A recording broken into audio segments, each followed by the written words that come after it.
Well, good morning and welcome back to CityLine. With me, I have three amazing individuals in the CityLine studio, and they are here to talk about the Tacoma Area Literacy Council, and otherwise known as TALC. And we'll be referring to it throughout the interview as such. Please join me in welcoming Christina Tkacs. You are the chairperson for the Tacoma Area Literacy Council. Welcome, Miss Christina. Thank you. I love having a ginger on the couch. Yes. It's rare that I get to have a ginger on the couch, so it's nice. Thank you. You brought with you this very handsome and very debonair man, Mr. Douglas Wright. You are a tutor for Tacoma Area Literacy Council. Welcome, Doug. Thank you. Good to have be you here. here. And this beauty, rounding out the trinity over here, Maribel Pile. You are the quintessential student learner. Welcome, my dear. Thank you. Good to have you here as well. All right, so Christina, first question for you. Let's talk about what was the catalyst for TALC to be formed in, of all things, 1968? Yes. Wow. Yeah. So what was the reason why? So it all started with a man named Dr. Frank Laubach, and he was a missionary, and he worked in a remote area of the Philippines. And he strongly believed that poverty, injustice, and illiteracy were the barriers to world peace. So he focused on the literacy component and developed his own program. And it's reached about 60 million people.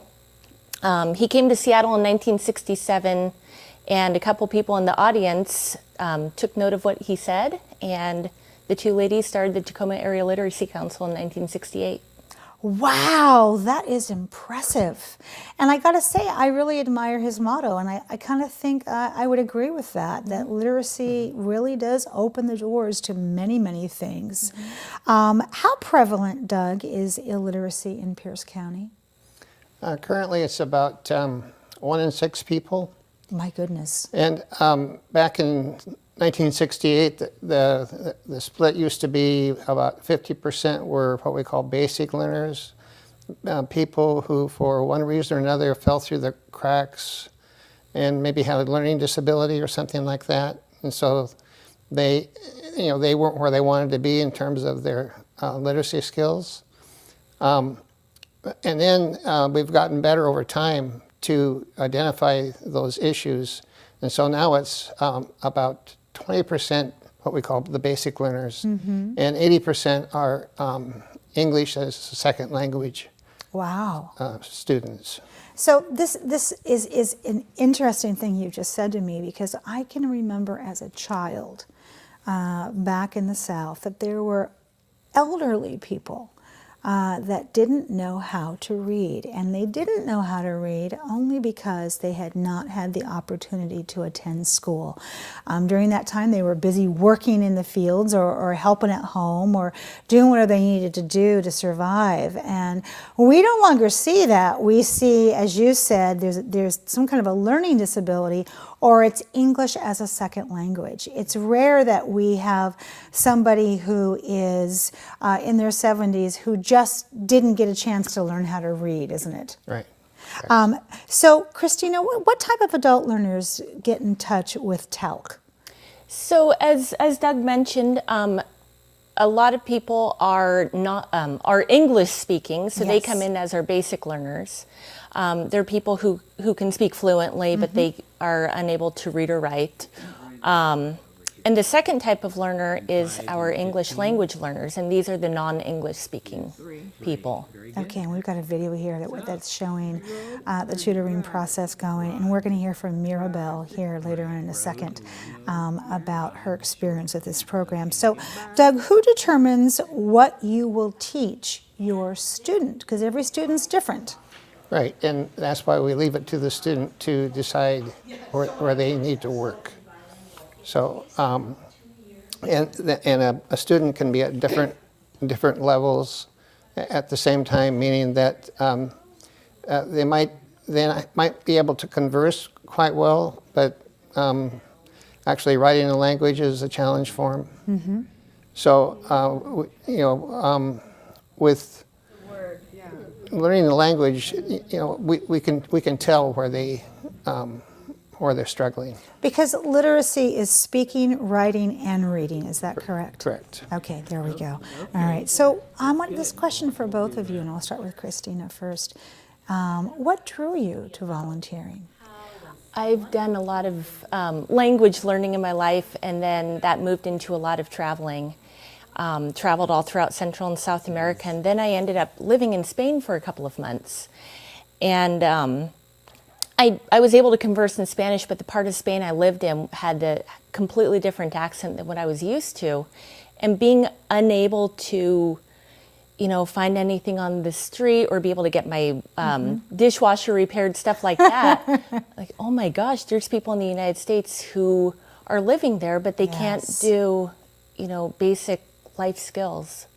When I was in Barcelona last year, and they speak Catalan, I had that same experience where I just thought to myself, wow, I do very well with French and Italian, but Spanish is not a language I ever really spent any time learning, but let alone Catalan. And I had that same experience of, oh my gosh, for the first time I'm in a country and I don't know how to communicate. And can you imagine 30 years prior? Boy, it would have been totally different without a smartphone. Right. Absolutely. Right. So Doug, what drew you to volunteering? Well, the same kind of experience, I think. When I was a junior at Pacific Lutheran, I studied in Germany and Austria. And so I had to learn German because I took instruction in that language. And so then I knew how important it was to be able to, negotiate when you're in a foreign country. Yes. And so then I realized that people who are living here, if they don't have a basic understanding of the language, then they really don't. Big part of culture is the language, and they can't really understand, what's going on, and they have to depend on others to help them, live from day to day. So it's really important for people to be able to learn. Absolutely. So Maribel, why did you decide to attend the TALC Parkland classes, and what are your goals? Thank you. I decided to attend this beautiful program because I need to improve my English. The English is my second language. I'm from Colombia. We decided to live in this beautiful country with my family, that this is the language that we speak in America. This is very important. If you go to the supermarket, you go to anywhere, that you need to speak very well English. This is also, I invite another people come. This very great program. Oh my gosh, so I am sitting here and I'm feeling about this tall right now because number one, your English is beautiful. Oh, thank you. Oh my goodness. Thank you. And secondly, if that's learning English, I have to tell you, I know some people that English is their native language and they don't speak it that well. So here you are bilingual, and your heart and your desire is just so beautiful. My goodness, I am just bowled over by the internal and external beauty here.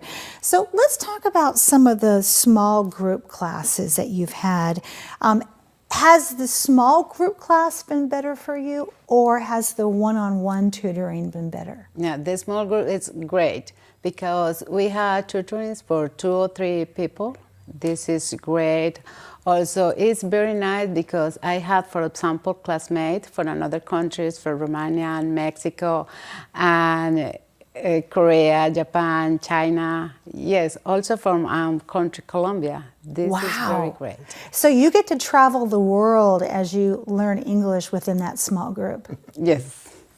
And do you and your tutor mates compare notes about perhaps difficulties you have had getting used to this language in terms of like bus schedules, prescriptions, let's see what else would be challenging. Oh, directions. Yeah. I mean, all of that is incumbent upon you knowing our language. We don't make it easy, do we? Yeah. We don't. So is there an activity or job, Maribel, that you can do now with your improved English skills? That this has helped me a lot for my church, for attended I listened the old service in English. Also I want help on the school for my children, for the PTA. This is the way I help another's moms. This is great opportunity for me. Also for my job, I want to get my licenses and insurance licenses. Wow. And you know what? This is also for my citizenship. This is the great class because we learn about America, about the Constitution, about the very, very good stuff. I love that. Are your children bilingual? Yes. They both speak very well English and Spanish. It's just amazing. And do you have family still in Colombia? Yeah, I have family in Colombia, but I live here with my family. I love that. Yeah, my husband is from Philippines. Oh, wow. You are just an international family, Yes. aren't you? And they must look at your progress and just be amazed because your English is so beautiful. Oh, thank you. My goodness, thank you. All right, so for all of this wonderfulness that we have, the tutors, the materials, everything that makes TALC what it is, who do we need to thank, Christina?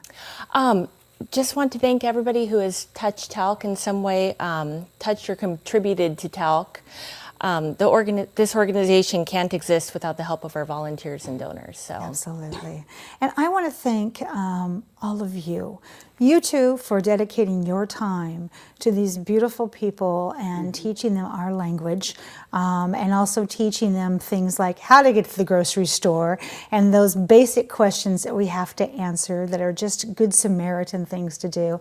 And for you, my dear, for being, in my opinion, the ultimate American citizen, so open, so loving, so global, and I know that you're going to ace that citizenship test because you are just all around the full meal deal. So thank you so much.